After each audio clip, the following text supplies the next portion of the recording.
As we meet tonight, millions of Americans are receiving mail-in ballots or going to vote early.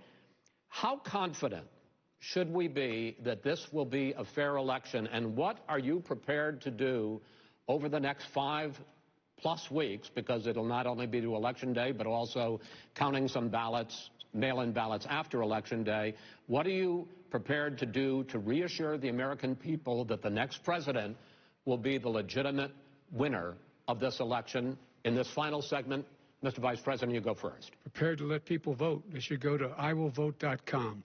Decide how they're going to vote, when they're going to vote, and what means by which they're going to vote.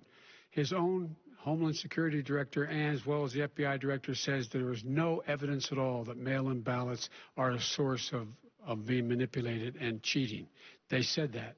The fact is that there are going to be millions of people because of COVID that are going to be voting by mail-in ballots, like he does, by the way. He sits behind the Resolute desk and sends his ballot to Florida, number one. Number two, we're going to make sure that those people who want to vote in person are able to vote, because enough poll watchers are there to make sure they can socially distance. The polls are open on time, and the polls stay open until the votes are counted. And this is all about trying to dissuade people from voting, because he's trying to scare people into thinking that it's not going to be legitimate. Show up and vote.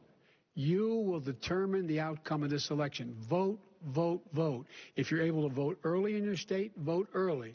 If you're able to vote in person, vote in person. Vote whatever way is the best way for you, because he cannot stop you from being able to determine the outcome of this election. And in terms of whether or not, when the votes are counted, and they're all counted, that will be accepted. If I win, that will be accepted. If I lose, that'll be accepted. But by the way, if in fact he says he's not sure what he's going to accept, well, let me tell you something. It doesn't matter, because if we get the votes, it's going to be all over. He's going to go. He can't stay in power. It won't happen. It won't happen. So vote. Just make sure you understand you have it in your control to determine what this country is going to look like the next 4 years. Is it going to change? Or are you going to get 4 more years of these lies?